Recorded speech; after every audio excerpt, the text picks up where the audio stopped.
Pemimpin tertinggi Iran, Mojtaba Khamenei, telah menghilang tanpa jejak, yang akhirnya diakui bahkan di Teheran. Seluruh negeri baru saja menguburkan pemimpinnya.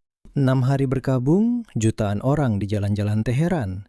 Delegasi dari puluhan negara, peti-peti jenazah Khamenei dan keluarganya dibalut bendera Iran. Dan satu-satunya orang yang dicari semua orang di tengah kerumunan itu tidak pernah muncul. Orang yang sama yang seharusnya memimpin Republik Islam Iran. Pemimpin tertinggi baru Iran, Mojtaba Khamenei, tidak pernah muncul di depan umum. Dia bahkan tidak datang ke pemakaman ayahnya sendiri, dan sebelumnya juga melewatkan pemakaman istrinya sendiri. Dan seluruh dunia bertanya-tanya, apakah pemimpin Iran saat ini masih hidup? Dan tampaknya Mojtaba Khamenei sudah lama meninggal, dan negara ini hanya dipimpin oleh klan radikal. Tapi hari ini muncul detail yang benar-benar mengejutkan yang akan kita bahas bersama sekarang. Nama saya Alexei Peci, mari kita bahas topik ini bersama. Tapi sebelum kita mulai, saya minta kalian untuk subscribe ke channel YouTube ini. Kita sedang menuju angka 300.000 subscriber. Jadi saya akan senang jika Anda menjadi salah satu dari 300.000 subscriber channel YouTube ini. Silakan subscribe, beri like, dan jangan lupa tulis komentar kalian di bawah episode ini. Terima kasih. Jadi, mari kita perjelas sejak awal, karena kalau Anda tidak terlalu mengikuti berita Timur Tengah, di sini memang mudah sekali bingung.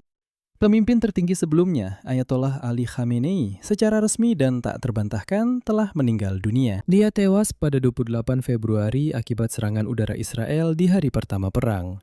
Dia baru saja dimakamkan kemarin di Iran. Namun pertanyaan apakah pemimpin Iran masih hidup hari ini bukan lagi tentang dirinya, melainkan tentang putra sekaligus penerusnya, Mojtaba Khamenei yang tidak pernah terlihat hidup sejak serangan itu. Dan kenyataan bahwa dia bahkan tidak muncul di pemakaman ayah, ibu, dan istrinya membuat rumor itu berubah menjadi misteri berskala nasional. Apakah Mojtaba Khamenei juga terbunuh pada hari yang sama ketika ayah dan istrinya terbunuh? Di episode ini, kita akan membahas semua yang diketahui secara resmi, mengapa dia disembunyikan, dan teori konspirasi apa saja yang muncul.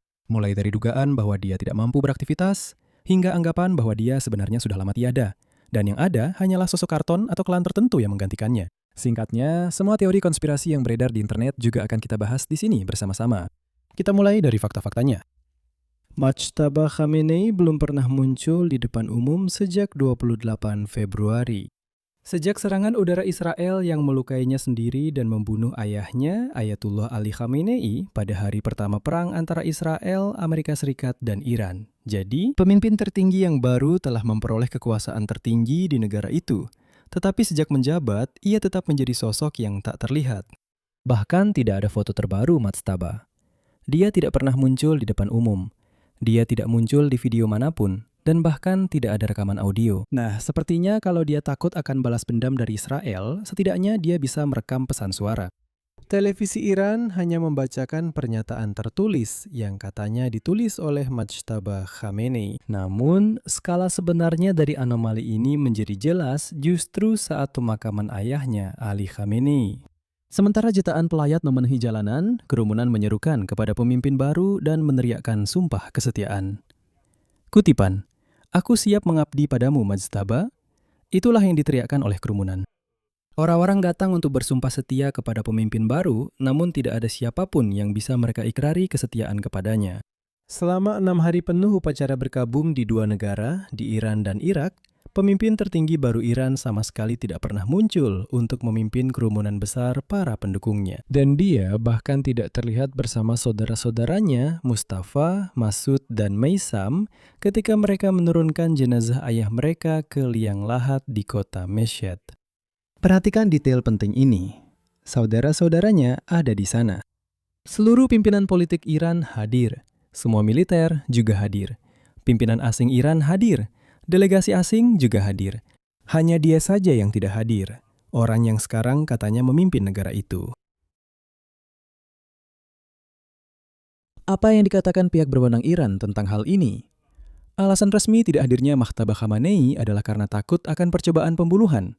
Pejabat Iran menjelaskan ketidakhadiran Mojtaba karena ancaman pembunuhan yang masih ada.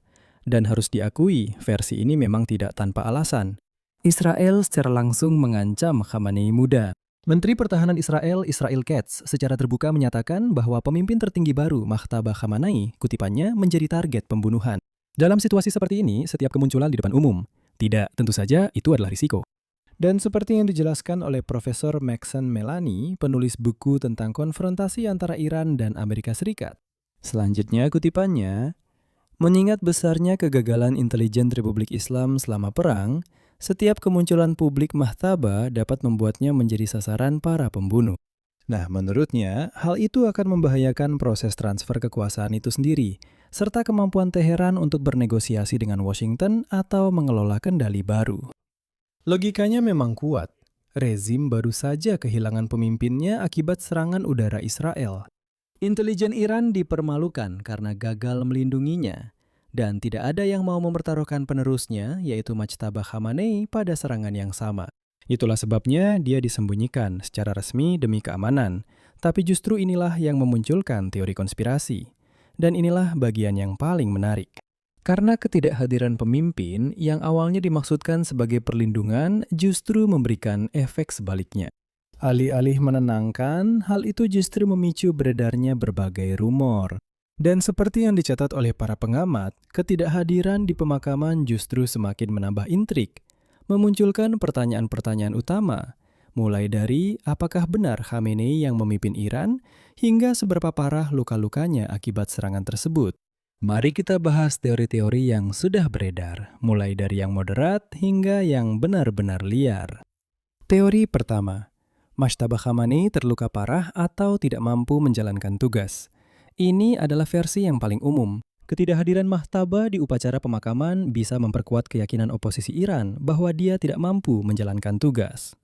Secara tidak langsung, teori ini juga didukung oleh Donald Trump sendiri, dan bulan lalu dia menyebut Khamenei muda lebih rasional daripada ayahnya, sambil secara tidak langsung mengakui bahwa pemimpin baru itu masih hidup, tetapi dalam kondisi yang cukup buruk.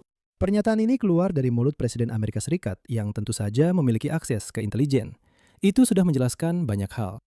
Teori kedua, Majtaba Khamenei hanyalah boneka. Versi yang lebih rumit menyatakan bahwa penunjukannya sejak awal memang dirancang agar tanggung jawab pengambilan keputusan dibebankan pada sosok yang ketidakhadirannya secara fisik membuatnya mustahil untuk disingkirkan. Dengan kata lain, pemimpin yang tak terlihat adalah pemimpin yang sempurna. Dia tidak bisa dibunuh karena seolah-olah dia memang tidak ada. Dan dia memerintah dari balik bayangan, sementara keputusan nyata diambil oleh orang lain. Nah, kalau ada apa-apa, selalu bisa bilang bahwa keputusan diambil oleh Majtaba Khamenei. Dan baik Amerika Serikat, Israel, bahkan rakyat Iran sendiri pun sama sekali tidak bisa mempengaruhi keputusan sang pemimpin, yang sebenarnya ada, tapi seolah-olah tidak ada. Dan semuanya bisa disalahkan pada kehendak para ayatollah. Itulah sosok yang lagi-lagi tak dilihat atau didengar siapapun selama berbulan-bulan. Teori ketiga yang paling radikal berbunyi seperti ini. Mahmud Majtaba Khamenei dibunuh bersama ayahnya. Dan disinilah internet benar-benar heboh bukan main.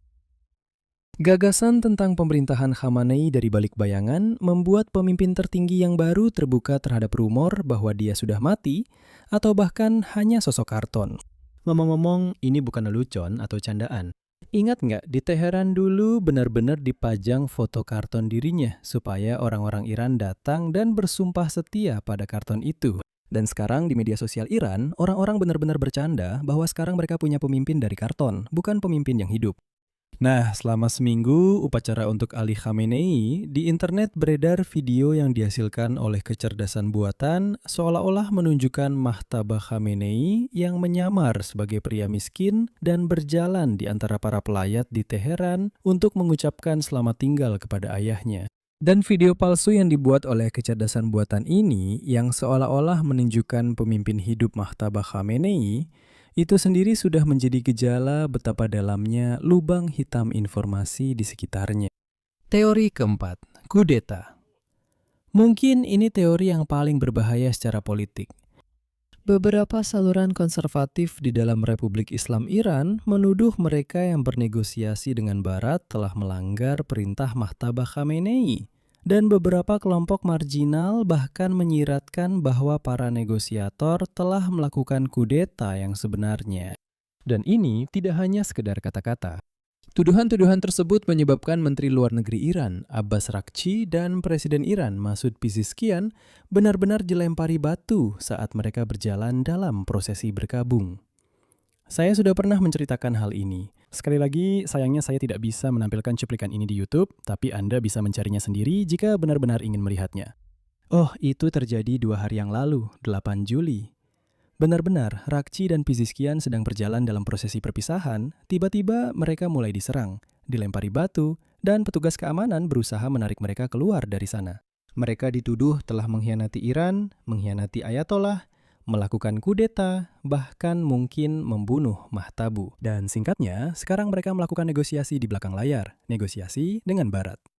Coba bayangkan, para pejabat tinggi Iran dilempari batu langsung saat pemakaman kenegaraan.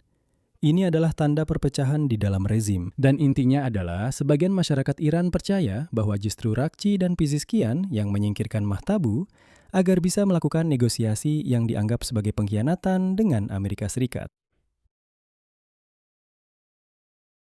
Tapi tahukah Anda, ada adegan hampir seperti detektif di pemakaman Ali Khamenei itu yang benar-benar menggambarkan seluruh suasana. Sementara lautan pelayat memenuhi halaman masjid besar di Teheran untuk terakhir kalinya melihat jenazah pemimpin yang terbunuh, seorang pria misterius berpakaian ulama berdiri agak jauh dan mengamati upacara dari balkon. Wajahnya sangat sulit dikenali di rekaman video yang buram itu yang kemudian terlihat. Dan media sosial langsung dipenuhi kecurigaan bahwa itu adalah Majtaba Khomeini diam-diam datang untuk mengucapkan selamat tinggal kepada ayahnya. Dan dari balkon, ia mengamati seluruh prosesi itu dari kejauhan. Akun-akun Iran mulai menyebarkan cuplikan dari upacara pemakaman itu. Dalam video tersebut terlihat ada sosok seseorang. Seorang rohaniwan berjalan melewati kerumunan. Terlihat dalam cuplikan itu, postur tubuh dan ciri-ciri wajahnya sebagian terlihat dari balik sorban dan pakaiannya. Dan satu persatu akun mulai mengklaim hal yang sama, bahwa itu adalah Mahtabah. Video itu dengan cepat menyebar, ribuan kali dibagikan hanya dalam beberapa jam. Diskusi pun memanas di media sosial berbahasa Farsi. Dan demi mengenang mereka, orang-orang menghentikan video, memperbesar gambar, membandingkan foto-foto lama Mahtabi dengan sosok di video itu. Namun jawabannya ternyata sederhana.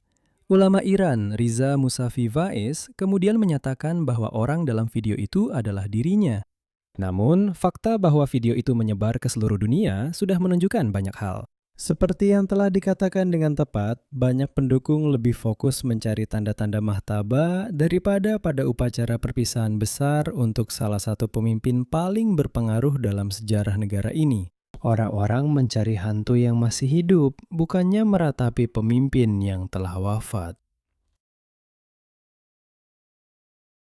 Sekarang mari kita bahas mengapa ini bukan sekedar hal yang aneh, melainkan masalah politik besar.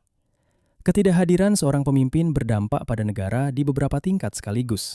Yang pertama adalah psikologi bangsa. Orang-orang Iran biasa saat ini kehilangan rasa aman mereka. Hari ini, Al Jazeera membuat laporan yang sangat bagus. Mereka berbicara dengan beberapa orang Iran di upacara perpisahan itu. Dan begini cara Masume yang berusia 26 tahun mengungkapkannya di pemakaman di Teheran. Kata-katanya diceritakan ulang. Sekarang ditampilkan oleh Al Jazeera. Kutipan, "Negaraku bukan lagi Iran yang dulu, di mana pemimpin hadir di depan umum. Ketidakhadiran Majtaba skalanya sendiri tidak terlalu penting. Namun kehadirannya adalah tanda keamanan negara. Dan sekarang, aku merasa bahwa keamanan yang dulu ada di negaraku sudah tidak ada lagi." Maksudku bahkan para loyalis pun merasakan bahwa ada sesuatu yang benar-benar rusak. Kedua, kepercayaan berubah menjadi semacam metafisika. Sekali lagi, seperti yang ditulis oleh Al Jazeera, salah satu pelayat, Faizeh, yang berusia 35 tahun, mengungkapkannya hampir secara religius. Kutipan, bahwa pemimpin baru belum terlihat, baginya seperti keyakinan pada hal mistis, atau pada imam tersembunyi kaum Syiah, atau bahkan pada keberadaan Tuhan. Sesuatu yang tidak kamu lihat, tapi kamu percayai. Jadi, rezim harus menjual sosok pemimpin tak terlihat ini sebagai sosok yang harus diimani. Katanya, tidak ada yang pernah melihat, mendengar, atau tahu di mana dia. Tapi kalian harus percaya bahwa Majtaba Khamenei itu ada dan memimpin negara ini. Ini berhasil untuk orang-orang yang yakin, untuk para fanatik. Tapi ini membuka pintu keraguan bagi semua orang lainnya. Yang ketiga dan yang paling berbahaya bagi rezim adalah erosi terhadap hal-hal yang dianggap tabu. Bahkan di antara para pendukung rezim yang paling setia, ketidakhadiran Majtaba Khamenei dapat menimbulkan keraguan dan membuka ruang bagi kritik yang dulunya terlarang. Di tengah pertikaian internal seputar diplomasi dengan Washington yang ditolak keras oleh faksi-faksi paling radikal. Nah, ini langsung berkaitan dengan apa yang kita bicarakan di episode sebelumnya. Justru para radikal di dalam Iran yang menggagalkan kesepakatan dengan Arif Asrek melalui serangan-serangan di Selat Hormuz. Pemimpin tak kasat mata itu tidak bisa menghentikan mereka, tidak bisa memenjarakan mereka, juga tidak bisa memberkati mereka. Kekosongan kekuasaan pun diisi oleh kekacauan. Sekarang kesimpulannya. Secara resmi, pemimpin Iran masih hidup. Pihak berwenang menyatakan bahwa Mahmud Majtaba Khamenei masih hidup dan hanya bersembunyi dari para pembunuh Israel. Dan Donald Trump yang punya akses intelijen secara tidak langsung mengonfirmasi hal itu dengan mengatakan bahwa dia masih hidup, tetapi dalam kondisi buruk. Tidak ada bukti langsung tentang kematian Mahmud Majtaba Khamenei. Namun, dan inilah intinya, rezim itu sendiri telah menjebak dirinya sendiri. Dengan menyembunyikan Mahmud Majtaba Khamenei demi keamanannya, mereka justru menciptakan kondisi yang sempurna untuk munculnya rumor bahwa sang pemimpin sebenarnya sudah lama meninggal. Tidak ada satupun kemunculan langsung selama 4,5 bulan. Tidak menghadiri pemakaman ayahnya sendiri. Sosok-sosok misterius di balkon. Video yang dibuat oleh kecerdasan buatan. Meme tentang pemimpin kardus. Batu-batu yang dilempar ke menteri dan presiden. Dan bisikan bahwa konon sudah lama terjadi kudeta di negara ini. Ketika negara tidak bisa atau tidak mau menunjukkan pemimpin yang masih hidup kepada dunia, pada dasarnya negara itu mengakui bahwa kekuasaan di negara tersebut bertumpu pada kehampaan yang ditutupi oleh kepercayaan buta. Dan paradoks terakhir, bahkan tidak penting apakah Mahmud Majtaba Khamenei masih hidup atau tidak. Yang penting adalah bahwa Iran hari ini adalah negara yang entah dipimpin oleh orang tak terlihat atau bahkan tidak dipimpin oleh siapapun. Dan negara yang pemimpinnya tidak bisa dilihat, tidak bisa dibunuh atau bahkan tidak bisa ditunjukkan adalah negara yang telah memasuki fase paling berbahaya. Ketika kenyataan kekuasaan itu sendiri menjadi soal kepercayaan dan rumor. Dan ini adalah jalan menuju kehancuran.